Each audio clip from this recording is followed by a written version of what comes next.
नमस्कार दोस्तों, स्वागत है एक बार फिर से आप सभी का हमारे इस चैनल में जिसका नाम है ऑल हिट एग्जाम। दोस्तों, आज के इस वीडियो में हम लोग देखेंगे यूपी टेट 2026 की तैयारी के लिए ईवीएस इन्वायरमेंटल स्टडी पर्यावरण अध्ययन का ये हम लोगों का आज होगा क्लास 2 यानी कि सेकंड क्लास। इसके पहले वाले फर्स्ट वीडियो में हम लोगों ने जो पढ़ा है, अगर आपने नहीं देखा है, मिस कर दिया है, तो उस वीडियो का लिंक मैं आपको इस वीडियो के डिस्क्रिप्शन में दे दूंगा। तो आप उस वीडियो को भी देख लेंगे तो आपको क्लियर हो जाएगा कि हम लोग कहाँ से शुरू किए हैं और कैसे पहला वीडियो शुरुआत किया गया था। आज ये दूसरा वीडियो है यूपी टेट 2026 की तैयारी के लिए ईवीएस इन्वायरमेंटल स्टडी पर्यावरण अध्ययन के सेकंड क्लास में। चलिए स्टार्ट करते हैं। इसमें हम लोग पूरा देखेंगे स्थल मंडल, जलमंडल, वायुमंडल और जीवमंडल का संपूर्ण अध्ययन। दोस्तों, पृथ्वी के प्रमुख परिमंडल क्या हैं? सबसे पहले नंबर पे आता है आपका स्थल मंडल या भूमंडल, जिसको बोलते हैं लिथोस्फीयर। पृथ्वी का वह ठोस भाग जहां पर हम रहते हैं वह आपका स्थल मंडल कहलाता है। जैसे कि आप चित्र में देख पा रहे हैं, ये पूरा जो है आपका स्थल मंडल है, ये पूरा। इसके बाद आता है दूसरा आपका वायुमंडल यानी कि एटमॉस्फेयर। वायुमंडल क्या है? गैस की परतें जो पृथ्वी को चारों ओर से घेरती हैं, जिसमें कि आपका ऑक्सीजन रहता है, नाइट्रोजन रहता है, कार्बन डाइऑक्साइड रहता है और अन्य दूसरी भी गैसें पाई जाती हैं, वो कहलाता है वायुमंडल यानी कि एटमॉस्फेयर। तीसरा मंडल है आपका जलमंडल। जलमंडल यानी कि हाइड्रोस्फीयर। हाइड्रोस्फीयर क्या है? पृथ्वी के बहुत बड़े भूभाग पर बहुत सारा जल पाया जाता है, पानी पाया जाता है। और जलमंडल में सभी जल की अवस्थाएं, तीनों अवस्थाएं पाई जाती हैं। जैसे कि जलमंडल में आपका बर्फ भी मिलेगा, जल भी मिलेगा और जल वाष्प भी मिलेगा। तो ये सभी चीज़ें मिलकर के जलमंडल यानी कि हाइड्रोस्फीयर बनाती हैं, यानी कि बर्फ, जल और जलवाष्प, ये तीनों मिलकर के जलमंडल का निर्माण करते हैं। तो पृथ्वी के यही तीन प्रमुख परिमंडल हैं, स्थल मंडल, वायुमंडल और जलमंडल। अब इनका चलिए बारी बारी से विस्तृत अध्ययन करते हैं आगे वाली स्लाइड में।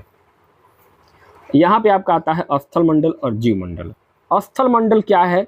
स्थल मंडल है कि जहाँ हमें वन, कृषि और मानव बस्तियों यानी कि मानव के घर बनाने के लिए भूमि प्रदान करता हो, पशुओं को चरने के लिए घास स्थल की व्यवस्था हो और खनिज संपदा भी यहाँ पे एक प्रमुख स्रोत है। तो ये सब मिलकर के आपका स्थल मंडल का निर्माण करता है, लिथोस्फीयर का निर्माण करता है। जैसे कि आप देख पा रहे हैं, पृथ्वी के नीचे जो है ये ऐसे खनिज पाए जाते हैं, खनिज संपदा पाए जाते हैं।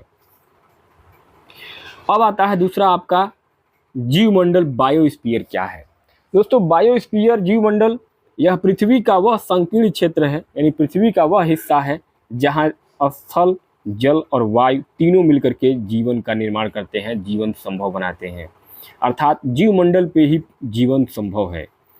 पादप, जीव जंतु मिलकर जैवमंडल या सजीव संसार का निर्माण करते हैं और यह एक सीमित क्षेत्र है जहां सभी प्रकार के जीवन पाए जाते हैं। जैसा कि आप चित्र में देख पा रहे हैं, यहाँ ये नदी भी है, ये जंगल भी है, यहाँ पे ये पशु भी हैं और ये पेड़ पौधे, फूल पत्तियाँ भी हैं। तो ये सभी मिलकर के जीवमंडल का निर्माण करते हैं। अब आता है आपका पृथ्वी की सतह, जैसे कि महाद्वीप और महासागर। दोस्तों, पृथ्वी की सतह को मुख्यतः दो भागों में बांटा गया है। पहला आता है आपका महाद्वीप यानी कि बड़े स्थलीय भूभाग, जिसको लैंड मासेस यानी कि आपका सबसे बड़ा स्थलीय भूभाग जो होता है उसको हम महाद्वीप कहते हैं। और एक होता है आपका महासागरी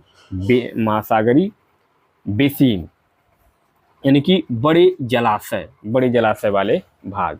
अब इसमें आपका दोस्तों पहला पॉइंट है आपका, महत्वपूर्ण तथ्य में आपका यह आएगा, विश्व के सभी महासागर आपस में एक दूसरे से जुड़े हुए होते हैं। जितने भी विश्व में महासागर हैं सभी एक दूसरे से कहीं न कहीं जाकर के मिल रहे हैं और कनेक्ट हो रहे हैं। साथ ही साथ समुद्री जल का तल सभी जगह समान होता है। समुद्री जल का जो तल है सभी जगह समान होता है। स्थल की ऊंचाई को समुद्र तल से मापा जाता है कि कितनी जो है उस स्थल की ऊंचाई है, जिसे हम एक तरीके से शून्य मानते हैं। यानी कि स्थल की ऊंचाई कितनी है वो समुद्र तल की गहराई से मापा जाता है। जैसे कि समुद्र तल आपका ये है, यहाँ पे देखिए ये 0 है, ये है आपका समुद्र तल। अब यहाँ से हम जोड़ेंगे, देखिए यहाँ पे एक चीज आपको ध्यान देने वाली बात है दोस्तों कि विश्व का सबसे गहरा, यानी विश्व का सबसे गहरा जो सागर है वो प्रशांत महासागर है। और प्रशांत महासागर का जो ये आपका मेरियाना गर्त है, मेरियाना गर्त, ये आपका प्रशांत महासागर में है। किसमें है? प्रशांत महासागर। प्रशांत महासागर का सबसे गहरा, विश्व में सबसे गहरा जो गर्त है वो मेरियाना गर्त के नाम से जाना जाता है, जिसकी गहराई है 11,022 मीटर। और पृथ्वी पर सबसे ऊंचा अगर कोई पर्वत है तो वो है आपका माउंट एवरेस्ट, जिसकी ऊंचाई है 8,848 मीटर। यानी कि आप अंदाज़ा लगा सकते हैं कि कितना गहरा जो है प्रशांत महासागर है, कि उसमें अगर देखा जाए तो ये पूरा का पूरा जो है माउंट एवरेस्ट पर्वत आपका डूब जाएगा, और उसके बाद भी जो है कम से कम लगभग 2000 से 2200 मीटर अभी बच जाएगा। यानी इतना गहरा जो है आपका समुद्र तल है प्रशांत महासागर। ठीक है, चलिए आगे बढ़ते हैं। अब आता है दोस्तों महाद्वीप, जिसमें कि हम लोग पढ़ेंगे एशिया महाद्वीप का परिचय। दोस्तों पृथ्वी पर टोटल जो है वो 7 प्रमुख महाद्वीप हैं, जो विस्तृत जल राशि द्वारा एक दूसरे से अलग होते हैं। यानी कि पृथ्वी पर 7 प्रमुख महाद्वीप हैं। जैसे कि देखिए ये पूरा पानी है, ये पूरा पानी से भरा हुआ है, और इसी पानी ने, जल ने जो है इसको बांटा हुआ है, महाद्वीप है। ये कौन सा महाद्वीप है, ये कौन सा महाद्वीप है, ये कौन सा महाद्वीप है, ये कौन सा महाद्वीप है, ये कौन सा महाद्वीप है। इसको सबको बांटा है किसने? जल ने बांटा है, पानी ने बांटा है। इसमें आपका आता है पहले नंबर पे एशिया महाद्वीप। एशिया महाद्वीप दोस्तों विश्व का सबसे बड़ा महाद्वीप है, विश्व का सबसे बड़ा महाद्वीप है एशिया महाद्वीप। और यह पृथ्वी के कुल क्षेत्रफल के, पृथ्वी का कुल क्षेत्रफल का 1/3 भाग अकेले एशिया महाद्वीप फैला हुआ है। ठीक है, और एशिया महाद्वीप आपका कौन सा है? एशिया महाद्वीप है आपका ये वाला, और एशिया पीला वाला आपका एशिया है। इसके बाद ये आपका जो है ये आपका अफ्रीका है, ये अफ्रीका है। यहाँ ये जो है आपका नॉर्थ अमेरिका है, नॉर्थ अमेरिका। आपका ऑस्ट्रेलिया है, कौन सा है? ऑस्ट्रेलिया है। महाद्वीप जो है एशिया महाद्वीप, यह पूर्वी गोलार्ध यानी कि ईस्टर्न हेमीस्फीयर में स्थित है। कर्क रेखा यानी कि ट्रॉपिक ऑफ कैंसर, ये कर्क रेखा देखिए, ये जो आभासी लाइन है ये आपका ये कर्क रेखा है, यहाँ पे लिखा है कर्क रेखा। तो कर्क रेखा इस महाद्वीप से होकर के गुजरती है, यानी कि एशिया महाद्वीप से देखिए यहाँ से होकर के ये कर्क रेखा गुजर रही है। एशिया के पश्चिम में यूराल पर्वत है, जो इसे यूरोप से अलग करते हैं। एशिया के पश्चिम में यानी कि यहाँ पे क्या है ना, यहाँ पे एक यूराल पर्वत है, और यही जो है एशिया को यूरोप से बांटता है, यानी कि अलग कर देता है। यूरेशिया, यूरोप एवं एशिया के संयुक्त भाग को यूरेशिया कहा जाता है। यानी कि यूरोप, ये पूरा यूरोपीय कंट्री है, यूरोप और एशिया इन दोनों के जो संयुक्त भाग हैं उनको मिला करके यूरेशिया कहा जाता है। ठीक है, मैप में आपको समझ में आया होगा। चलिए आगे बढ़ते हैं। एशिया में कुछ प्रमुख और भी जानकारियां हैं जो आपको जानने जरूरी हैं। विश्व के क्षेत्रफल का लगभग 29.5% भाग एशिया के पास अकेले है। इतना बड़ा एशिया महाद्वीप है, जैसा कि आपने देखा है नक्शा में। साथ ही साथ एशिया महाद्वीप चावल, जूट, कपास, सिल्क आदि के उत्पादन में भी नंबर 1 पोजीशन पे है। यानी कि एशिया में चावल सबसे ज़्यादा होता है, जूट होता है, कपास होता है, सिल्क होता है, ये सबसे ज़्यादा जो है एशिया में होता है। इसके साथ साथ एशिया जो है एशिया में जो है सबसे बड़ा देश जो है वो आपका एशिया के सबसे बड़े देश में आपका आता है चीन। एशिया का सबसे छोटा देश आपका मालदीव। एशिया में सबसे लंबी नदी आपकी यांगटी सिक्यांग। एशिया में सबसे ऊंचा पर्वत माउंट एवरेस्ट 8,848 मीटर, और एशिया में सबसे बड़ी झील कैस्पियन सागर झील। ठीक है, तो ये कुछ चीज़ें हैं जो आपको एशिया के बारे में जाननी है और याद भी करनी है। ठीक है, ये आपका एशिया महाद्वीप कंप्लीट हुआ। सब एशिया का सबसे बड़ा देश चाइना, एशिया का सबसे छोटा देश मालदीव, एशिया की सबसे लंबी नदी यांगटी सिक्यांग, एशिया का सबसे ऊंचा पर्वत माउंट एवरेस्ट, एशिया का सबसे बड़ा झील कैस्पियन सागर, और विश्व के क्षेत्रफल का लगभग 29.5% भाग अकेले एशिया के पास है। और एशिया महाद्वीप चावल, जूट, कपास, सिल्क आदि के उत्पादन में नंबर 1 पोजीशन पे है। ये आपको याद कर लेना है, स्क्रीनशॉट लेके रख लेना है। चलिए अब बढ़ते हैं आगे। दूसरा महाद्वीप हमारा होता है अफ्रीका महाद्वीप। अफ्रीका महाद्वीप में क्या है दोस्तों? अफ्रीका महाद्वीप एशिया के बाद विश्व का दूसरा सबसे बड़ा महाद्वीप आपका है अफ्रीका महाद्वीप। विषुवत वृत्त आप देख पा रहे हैं, ये इक्वेटर, विषुवत वृत्त यानी कि 0 डिग्री अक्षांश इक्वेटर इस महाद्वीप के लगभग बिल्कुल मध्य भाग से होकर गुजरता है। यानी कि ये जो देखिए, ये विषुवत जो रेखा है, ये पूरा का पूरा जो है आपका अफ्रीका महाद्वीप का फोटो है। अफ्रीका महाद्वीप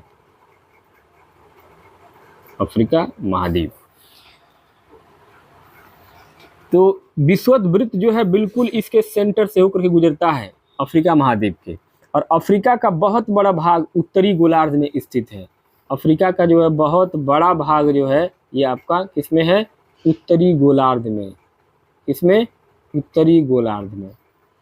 अद्वितीय विशेषता इसकी ये है कि यही एक ऐसा महाद्वीप है जिससे होकर कर्क, विषुवत और मकर तीनों रेखाएं गुजरती हैं। यही एकमात्र ऐसा महाद्वीप है विश्व में। ये देखिए, यहाँ इस अफ्रीका महाद्वीप में कर्क रेखा भी गुजरती है, मकर रेखा भी गुजरती है यहाँ से, और विषुवत रेखा भी गुजरती है। तीनों रेखाएं अफ्रीका महाद्वीप से होकर गुजरती है। ये इसकी बहुत बड़ी विशेषता है।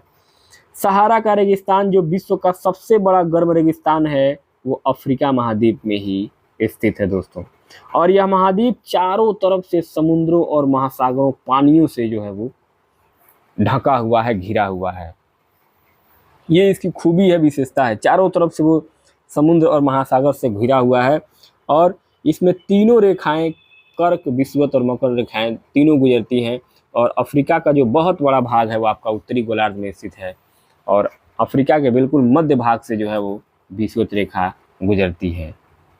ठीक है, अफ्रीका की कुछ और महत्वपूर्ण पॉइंट को आपको जानने जरूरी है, जैसे कि विश्व की सबसे लंबी नदी नील नदी अफ्रीका से ही होकर के गुजरती है। अफ्रीका का 1/3 भाग क्या है? पूरी तरीके से मरुस्थल है, पूरा बालू ही रेगिस्तान है। यहाँ केवल 10% भूमि पर ही कृषि होती है। यहाँ ऐसी जगह है कि केवल 10% भूमि ही कृषि के योग्य है, बाकी सब का सब रेगिस्तान है। यहाँ हीरा सोना उत्पादन में अफ्रीका सबसे आगे है। यहाँ पे खेती नहीं होती है, भूमि बहुत कृषि योग्य कम है, लेकिन हीरा और सोना का उत्पादन जो है सबसे ज़्यादा अफ्रीका महाद्वीप में ही होता है। अब देख लीजिए अफ्रीका के कुछ और महत्वपूर्ण बातें। अफ्रीका महाद्वीप का सबसे बड़ा देश जो है वो आपका अल्जीरिया है। अफ्रीका महाद्वीप में सबसे ऊंचा पर्वत है आपका किलिमंजारो पर्वत, जो 5,895 मीटर ऊंचा है। अफ्रीका महाद्वीप का सबसे बड़ा झील जो है आपका विक्टोरिया झील है। और अफ्रीका महाद्वीप जो है सबसे बड़े हीरे की जो खान है, जहाँ पे हीरा मिलता है, वो आपका किम्बरले में है। यानी कि विश्व की सबसे बड़ी हीरे की खान किम्बरले जो है वो इसी महाद्वीप पर स्थित है। तो ये जो है अफ्रीका की कुछ महत्वपूर्ण बातें हैं जो आपको ध्यान में रखनी है। सबसे लंबी नदी नील नदी यहीं से अफ्रीका महाद्वीप से गुजरती है। अफ्रीका का 1/3 भाग मरुस्थल है, केवल रेगिस्तान है। यहाँ केवल मात्र 10% भूमि ही कृषि करने के लिए योग्य है। और हीरा और सोना उत्पादन में अफ्रीका महाद्वीप सबसे विश्व में आगे है। सबसे बड़ा देश अफ्रीका महाद्वीप का अल्जीरिया, सबसे ऊंचा पर्वत किलिमंजारो 5,895 मीटर, और इस अफ्रीका महाद्वीप की सबसे बड़ी झील विक्टोरिया झील, और अफ्रीका महाद्वीप सबसे बड़े हीरे की खान किम्बरले अफ्रीका महाद्वीप में। आगे अब आता है तीसरा आपका उत्तरी अमेरिका, नॉर्थ अमेरिका। दोस्तों उत्तर अमेरिका विश्व का तीसरा सबसे बड़ा महाद्वीप है, और यह दक्षिण अमेरिका से एक संकरे स्थल यानी कि नैरो स्ट्रिप से जुड़ा हुआ है, जिसे हम पनामा जल संधि यानी इस्टुमस ऑफ पनामा कहा जाता है। ये है आपका पनामा जल संधि, जैसा कि आप चित्र में देख पा रहे हैं पनामा जल संधि। ये देखिए कैसे जोड़ा है इसको। यह महाद्वीप पूरी तरीके से उत्तरी एवं पश्चिमी गोलार्ध में स्थित है तथा 3 महासागरों से घिरा हुआ है और विश्व की कुल मक्का उत्पादन का आधा भाग यहीं पैदा होता है। यानी कि उत्तरी अमेरिका में मक्का जो उत्पादन होता है वो पूरे विश्व का आधा केवल यहीं उत्तरी अमेरिका में ही होता है। और यह महाद्वीप पूरी तरीके से उत्तरी एवं पश्चिमी गोलार्ध में स्थित है और 3 महासागरों से घिरा हुआ है। और यह दक्षिणी अमेरिका से एक संकरे स्थल, यहाँ संकरा जो एक स्थल है, इसी से ये दक्षिणी अमेरिका है ये, और ये आपका उत्तरी अमेरिका है। तो ये दक्षिणी अमेरिका से पनामा जल संधि के माध्यम से जुड़ा हुआ है। पनामा का जो जल संधि हुआ है इसी से जुड़ा हुआ है। ये बीच में जो आप देख पा रहे हैं ये गैप।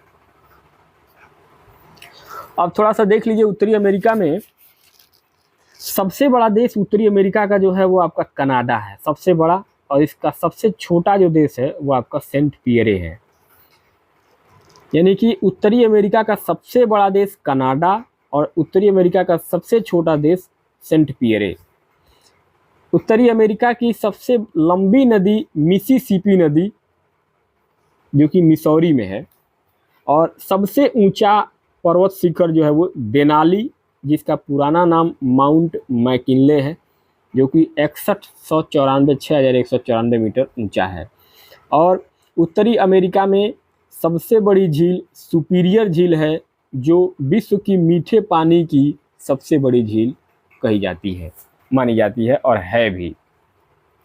तो उत्तरी अमेरिका के कुछ पॉइंट आपको ये समझ लेने हैं दोस्तों, ठीक है।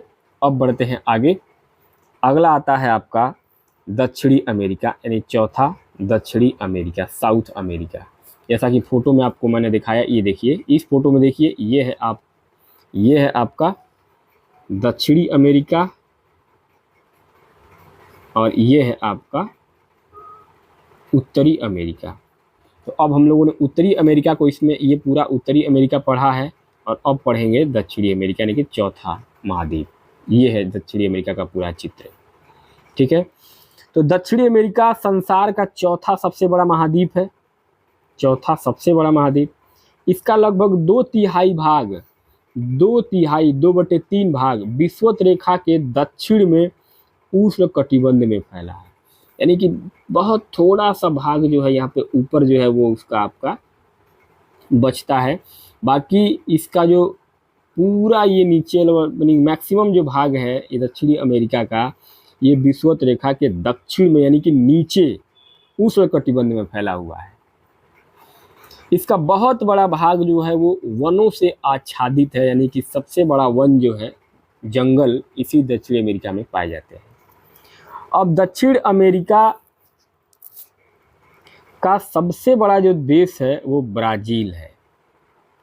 दक्षिण अमेरिका का सबसे छोटा देश आपका फॉकलैंड द्वीप है, और दक्षिण अमेरिका का सबसे लंबी नदी अमेजन नदी है, और दक्षिण अमेरिका की सबसे ऊंची पर्वत शिखर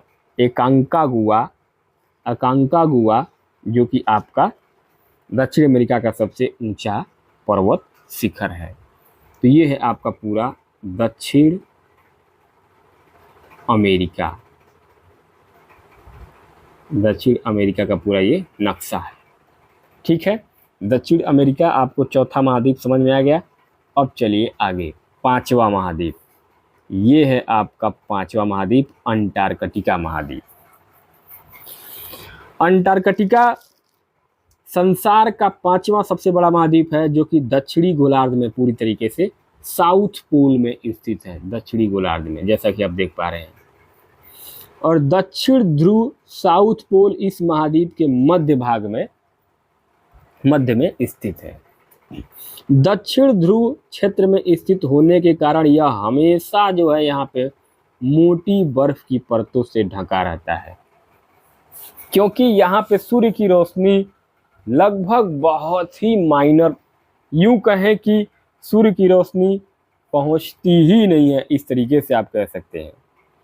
यहाँ किसी भी प्रकार का अस्थायी मानव निवास नहीं होता है, क्योंकि अंटार्कटिका एक ऐसा महाद्वीप है जहाँ पे 12 महीना हमेशा इतनी ठंडी रहती है, इतनी ठंडी रहती है कि पूरा बर्फ की चादर से ढका हुआ होता है। इसलिए वहाँ पे कोई मनुष्य रह नहीं पाएगा, मानव का जीवन वहाँ पे संभव नहीं है। ठंड, इतना ज़्यादा ठंड है वहाँ पे। बहुत से देशों के शोध केंद्र, रिसर्च स्टेशन यहाँ पे हैं, यानी कि इस दक्षिणी अंटार्कटिका में सभी देशों के एक शोध केंद्र हैं, लेकिन कोई रहता नहीं है वहाँ पे, क्योंकि मानव इंसान के रहने के लिए वो जगह जो है अभी उपयुक्त नहीं है, क्योंकि इतना ज़्यादा ठंडा है। वो केवल पूरा बर्फ ही बर्फ है यहाँ पे। अब 12 महीना यहाँ पे केवल बर्फ ही बर्फ रहता है। सूर्य की रोशनी लगभग नाक के बराबर पहुँचती है। भारत के शोध संस्थान, इनके नाम है मैत्री तथा दक्षिण गंगोत्री। तो भारत के जो शोध संस्थान हैं वो यहाँ पे स्थित हैं, जिसमें मैत्री और दक्षिण गंगोत्री जो यहाँ पे स्थित हैं अंटार्कटिका में। यानी कि अंटार्कटिका एक ऐसा महाद्वीप है, आप समझिए कि वहाँ पे जीवन संभव नहीं है, केवल बर्फ़ की वजह से। केवल हमेशा वहाँ पे बर्फ़ रहता है, इतना ठंडा है। लेकिन सभी देशों के कुछ न कुछ वहाँ पे शोध रिसर्च सेंटर बने हुए हैं। चलिए आगे। अब दोस्तों आगे आपका 6वां है यूरोप महाद्वीप और 7वां है आपका ऑस्ट्रेलिया महाद्वीप। आइए यूरोप महाद्वीप को पहले देखते हैं। यूरोप महाद्वीप उत्तरी गोलार्ध का सबसे छोटा तथा विश्व का 6वां सबसे बड़ा महाद्वीप है यूरोप महाद्वीप। इसे प्रायद्वीपों का प्रायद्वीप यानी कि पेनिनसुला या यूरेशिया का प्रायद्वीप भी कहते हैं यूरोप को। और यह एशिया से बहुत छोटा है और उसके पश्चिम में बिल्कुल स्थित है यूरोप। आर्कटिक वृत्त यानी कि आर्कटिक सर्किल जो है इससे होकर के गुजरता है और यह 3 तरफ से जो है वो जल से ढका हुआ है। ठीक है, यूरोप महाद्वीप। तो यूरोप महाद्वीप बहुत छोटा एक महाद्वीप है, उत्तरी गोलार्ध का सबसे छोटा, विश्व का 6वां महाद्वीप। और ये जो है प्रायद्वीपों का प्रायद्वीप कहा जाता है। एशिया से बहुत छोटा है और एशिया से बिल्कुल पश्चिम में स्थित है ये। अब आता है 7वां आपका ऑस्ट्रेलिया महाद्वीप, जो कि बिल्कुल अलग ही महाद्वीप है ये ऑस्ट्रेलिया महाद्वीप। विश्व का सबसे छोटा महाद्वीप है आपका ऑस्ट्रेलिया, जो कि पूरी तरीके से दक्षिणी गोलार्ध में स्थित है और यह चारों तरफ से महासागरों और समुद्रों से घिरा हुआ है ऑस्ट्रेलिया महाद्वीप। इसे द्वीपीय महाद्वीप यानी कि आइसलैंड कंटिनेंट कहा जाता है। ऑस्ट्रेलिया को क्या कहा जाता है? आइसलैंड कंटिनेंट, यानी कि केवल पानी से ही ये चारों तरफ से ढका हुआ है। इसके किनारे और कोई देश नहीं है, कोई महाद्वीप नहीं है, अकेला महाद्वीप है आपका ऑस्ट्रेलिया महाद्वीप। ठीक है, चलिए अब आगे पढ़ते हैं। आपने अब तक जो है पूरा महाद्वीप पढ़ लिया, 7 महाद्वीप। अब पढ़ते हैं महासागर। महासागर में आपका प्रशांत और अटलांटिक महासागर। ये देखिए, ये पूरा जो है लाइन जो आ रही है ये पूरा आपका ये पूरा पानी है, पूरा महासागर है। ठीक है, महासागर दोस्तों, महासागर जलमंडल के मुख्य भाग हैं और ये आपस में एक दूसरे से सभी महासागर जुड़े होते हैं। प्रशांत महासागर सबसे बड़ा महासागर है विश्व का, प्रशांत महासागर, और पृथ्वी के 1/3 भाग पर अकेले फैला हुआ है प्रशांत महासागर। ये सारा प्रशांत महासागर ही है। आकार में लगभग वृत्ताकार यानी कि सर्कुलर शेप में है और एशिया, ऑस्ट्रेलिया, उत्तर एवं दक्षिण अमेरिका इसके चारों ओर स्थित है। यानी कि सबसे बड़ा महासागर आपका कौन सा है? प्रशांत महासागर है। इसके बाद दूसरा महासागर है आपका अटलांटिक महासागर। अटलांटिक महासागर विश्व का दूसरा सबसे बड़ा महासागर है और यह अंग्रेजी भाषा यानी कि यस अक्षर के आकार, जैसे ये देख पा रहे हैं ये यस, ये आपका अटलांटिक महासागर। विश्व का दूसरा सबसे बड़ा महासागर है अटलांटिक महासागर, जो कि अंग्रेजी भाषा के यस अक्षर के आकार का है और पश्चिमी किनारे पर उत्तर एवं दक्षिण अमेरिका है। ये देखिए, ये दक्षिण अमेरिका है, ये आपका उत्तर अमेरिका है। ये जो है इसके पश्चिमी किनारे पर है। और पूर्वी किनारे पर कौन है? यानी कि पूर्वी किनारे पर है आपका यूरोप और अफ्रीका। ये यानी कि ये अटलांटिक महासागर जो है वो आपका, अगर इसके पश्चिम में जाएंगे तो आपको उत्तरी अमेरिका और इधर आपका दक्षिणी अमेरिका पड़ेगा, और इसके दाहिने साइड में जाएंगे तो आपका यूरोप पड़ेगा और फिर दाहिने साइड में जाएंगे नीचे तरफ में तो ये आपका अफ्रीका पड़ेगा। इसको ये बांटता है और व्यापार की दृष्टि से सबसे व्यस्त महासागर है यही वाला अटलांटिक महासागर। इसी से जो है वो सारा रास्ता जो है वो चलता है। आगे महासागर की कुछ और बातें देखते हैं। हिंद, दक्षिणी और आर्कटिक। अब आता है आपका हिंद महासागर, हिंद महासागर, इंडियन ओशियन। यही एक ऐसा महासागर है जिसका नाम किसी देश यानी भारत, इंडिया के नाम पर रखा गया है, हिंद महासागर। और ये लगभग त्रिभुज, ये देखिए ये त्रिभुज के आकार का है पूरा ये हिंद महासागर। जैसे कि आप देख पा रहे हैं ये त्रिभुज के आकार का है। ये भारत, देखिए भारत देश जो पड़ा है ना, ये इंडिया का नक्शा है ये। तो ये इंडिया के जस्ट नीचे होने की वजह से जो है ये आपका इसका नाम भी जो है हिंद महासागर भारत के नाम पे रखा गया है। और ये लगभग त्रिभुज आकार ट्रायंगल शेप का है। इसके उत्तर में एशिया और पश्चिम में अफ्रीका तथा पूरब में ऑस्ट्रेलिया महाद्वीप है। देखिए ये आपका ऑस्ट्रेलिया, पश्चिम में आपका अफ्रीका और उत्तर में इंडिया है, एशिया महाद्वीप है। ठीक है, अब आता है आपका अगला दक्षिण महासागर, साउदर्न एशियन। अंटार्कटिका महाद्वीप को चारों तरफ से घेरता है ये दक्षिण महासागर। अंटार्कटिका महाद्वीप को, ये अंटार्कटिका जो है यानी जिसपे जीवन संभव है, ये केवल बर्फ रहता है, उसको घेरता है ये अंटार्कटिका महाद्वीप को दक्षिण महासागर। अंटार्कटिका महाद्वीप से उत्तर की ओर 60 डिग्री पर, ये देखिए 60 डिग्री पर दक्षिण अक्षांश तक ये पूरा का पूरा दक्षिण महासागर आपका फैला हुआ है। इसके बाद अगला आता है आपका आर्कटिक महासागर, आर्कटिक ओशियन। आर्कटिक महासागर जो है ये आपका उत्तर ध्रुव वृत्त यानी कि आर्कटिक सर्किल में स्थित है तथा यह उत्तर ध्रुव के चारों ओर, बिल्कुल ये देखिए उत्तर ध्रुव के चारों ओर ये महाद्वीप फैला हुआ है। यह प्रशांत महासागर से छिछले जल यानी कि सैलो वाटर वाले संकरे भाग से जुड़ा है, जिसे बेरिंग जल संधि यानी कि बेरिंग स्ट्रेट कहते हैं। और यह उत्तर अमेरिका के उत्तरी तटों तथा यूरेशिया से बिल्कुल घिरा हुआ है आर्कटिक महासागर, जैसा कि आप ये नक्शे में देख पा रहे हैं। चलिए आगे अब देखते हैं दोस्तों पर्वत क्या है, माउंटेन क्या है। पर्वत थोड़ा सा बस पर्वत को देख लेते हैं, बाकी अब इसके बाद और डिटेल में अगले वाले वीडियो में पढ़ेंगे दोस्तों पर्वत के बारे में। पर्वत यानी कि पहाड़ी वह स्थलीय भूभाग है पर्वत जो कि आसपास की भूमि से बिल्कुल ऊंची उठी होती है। जो ऊंचा रहेगा वो आपका पर्वत कहलाएगा। जैसे कि देखिए 600 मीटर। पर्वत का मापदंड क्या है, 600 मीटर से अधिक की जहाँ भी ऊंचाई हो जाएगी तो उसको हम पर्वत मान लेते हैं। और ये बिल्कुल खड़ी ढाल वाली पहाड़ी होती है, एकदम सीधा खड़ा रहेगा। इन दोनों विशेषताओं वाले स्थलीय भाग को ही हम पर्वत यानी कि माउंटेन कहते हैं। बाकी माउंटेन के आगे की जो बातें हैं वो पर्वत कितने प्रकार के होते हैं, जैसे कि वलित पर्वत, भ्रंतोष्ठ पर्वत, ज्वालामुखी पर्वत, ये सब हम लोग पढ़ेंगे अगले वाले वीडियो में। तो आप लोग कंटिन्यू हमारे साथ बने रहिए। हम यूपी टेट को कंप्लीट करा रहे हैं सभी सब्जेक्टों के लाइव क्लासेस के माध्यम से दोस्तों। एक एक सब्जेक्ट, एक एक टॉपिक, एक एक चैप्टर को पढ़ते हुए नए सिलेबस के आधार पर आपका जो पूरा डिजाइन किया गया है। तो पहला ये दूसरा वीडियो आपको कैसा लगा, EVS environmental study UP TET 2026 की तैयारी के लिए कमेंट बॉक्स में जरूर बताइए। बाकी मिलते हैं नए सब्जेक्ट नए चैप्टर के साथ, तब तक के लिए बहुत बहुत धन्यवाद।